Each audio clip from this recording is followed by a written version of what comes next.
So first question, just introduce yourself, name your ATAR, what school you went to, what degree you're doing now. So my name is Madison Torres-Davy. I got an ATAR of 98 and went to Wesley College.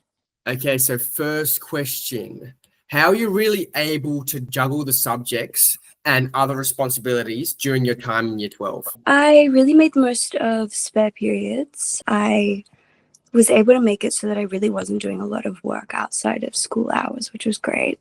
That meant working through some recesses and lunches. Yeah, just really making the most of the time that I had on campus. And I think that helped me with my work-life balance too. Do you prioritize some of your classes over others? I was definitely working on a what's most urgent basis. Yeah.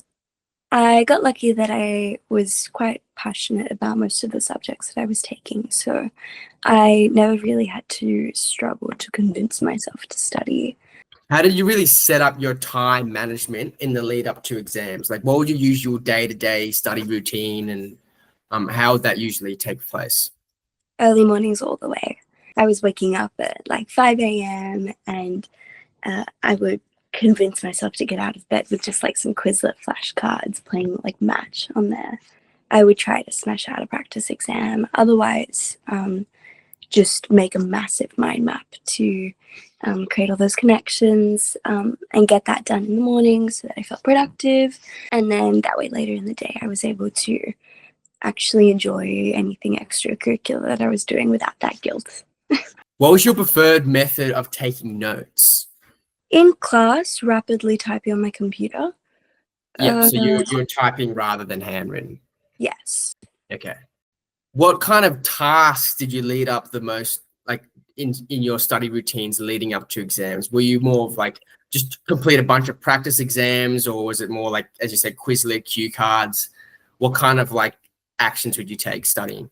More like drawing connections between all the units, mind maps, and just telling other people about the concepts that I was studying. Like how Einstein said, if you can't explain it to like a 5-year-old or whatever, you don't know what you're talking about. Yeah.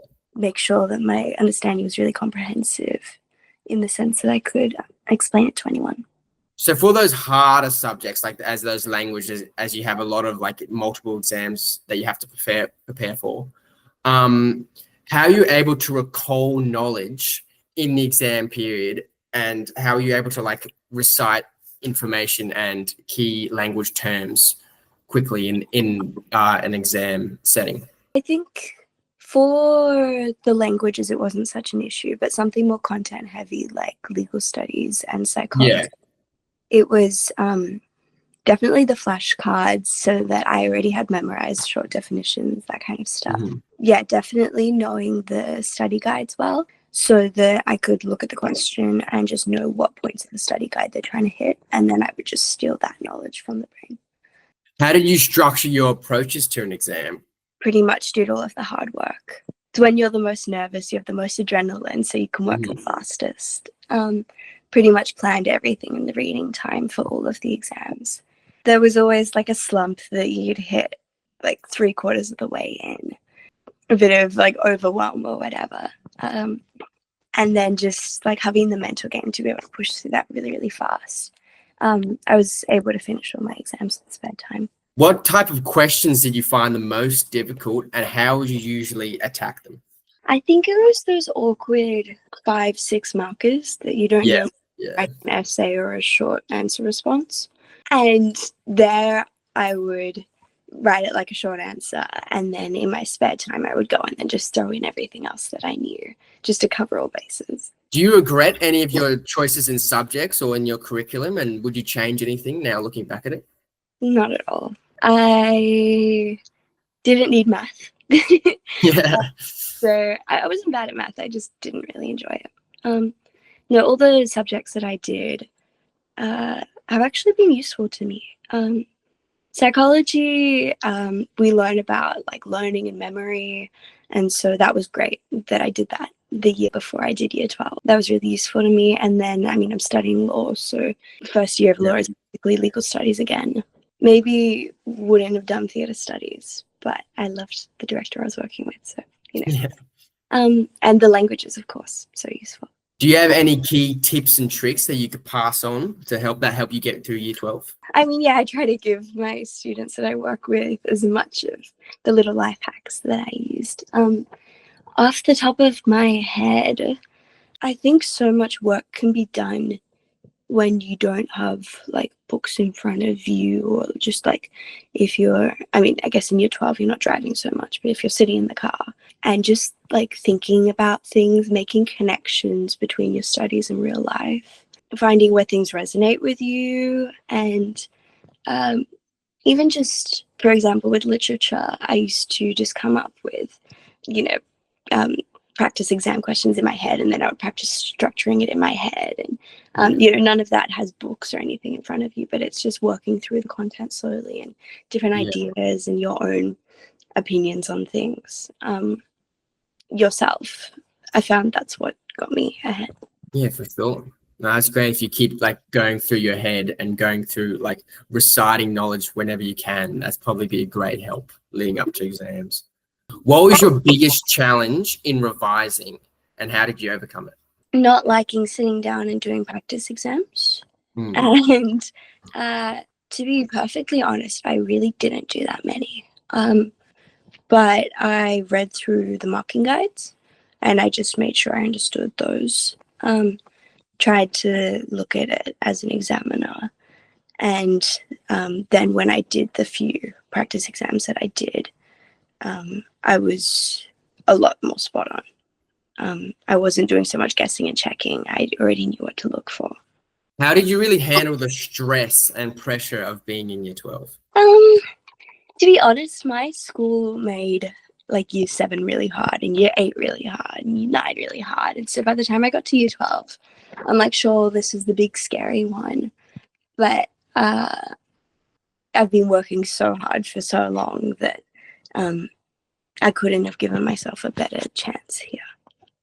So, and just knowing that all of the people that like you're competing with for the ATAR are your peers, like they're human, they're your age, you know, they're not these insane study freaks that you have to compete with. They're also people.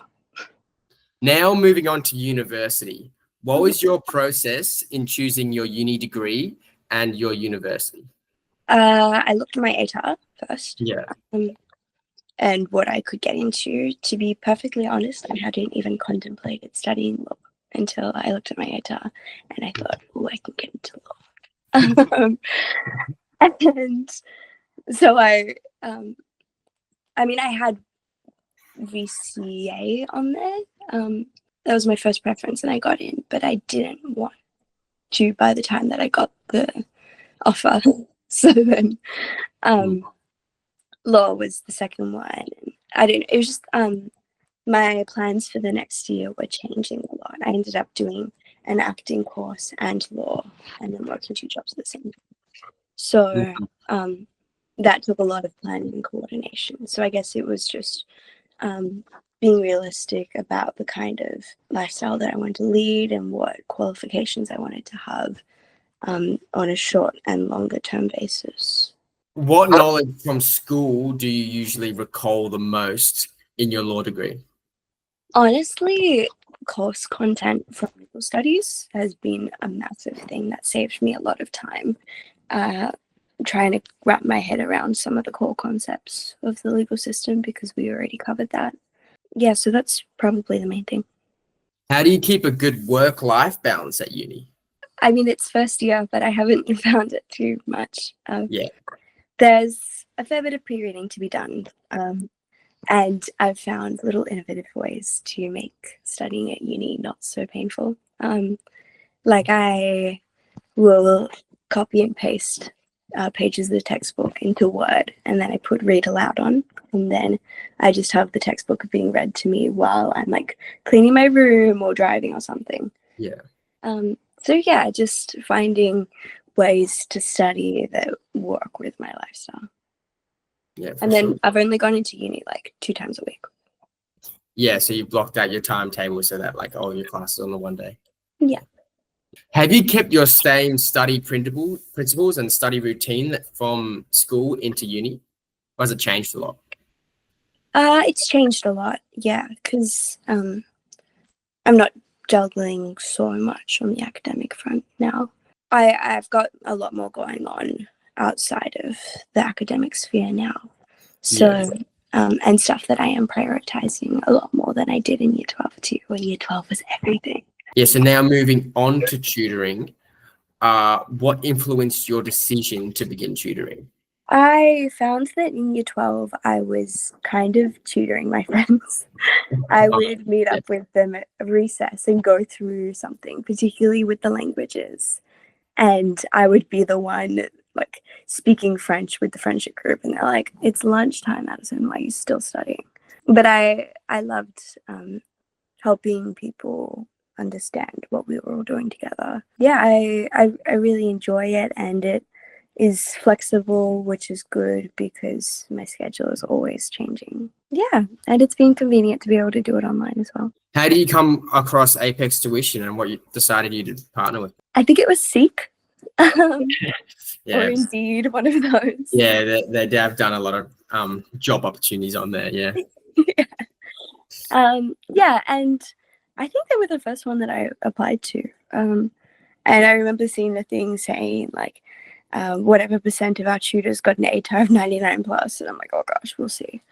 But I think particularly on the languages front, like being fluent in Spanish, I knew I had something to offer that maybe an ATAR wouldn't reflect. what are some of the most reoccurring questions that your students usually give you? I think structuring responses, that's a big one in all VC subjects. And there are a lot of principles that apply to all subjects that are just inherent in VC, like looking at your marks and knowing whether you need to define the terms in the question or whether you need to demonstrate an understanding of that and all of that. So knowing what information to include and how to structure it in the way that most appeals to examiners, and knowing particular words, like in psychology and legal studies, it's important to know to use the word whereas in a distinguished thing, something like that. Yeah. Would you consider recommending taking on tutoring to others? 100%, and I have. Yeah. I've already got one friend at Apex. Yeah, 100%. Another girl that I met in France is going to start doing some French tutoring. Yeah, I think it's rewarding to be able to share the information that you work so hard to attain with other people, and to humanize big, scary subjects and concepts. And yeah, the fact that it's so like flexible that it can be woven in with pretty much whatever plans you have for the next year. It's a good gig. Yeah, certainly a good gig.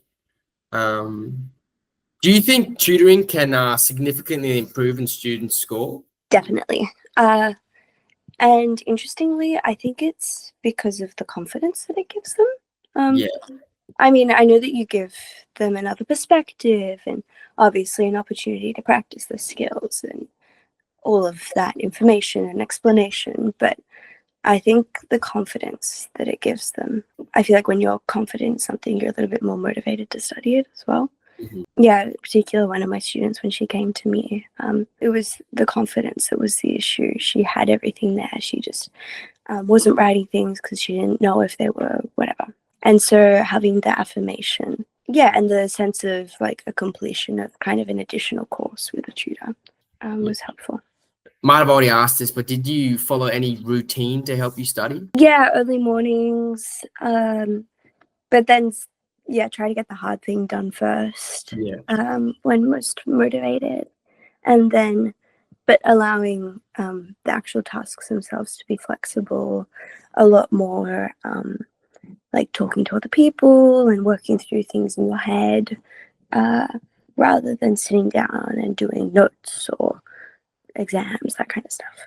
Mm-hmm. And watching a lot of YouTube summary videos. Yeah, they're pretty helpful. Just whenever you need to revise over concepts you're struggling in. Exactly.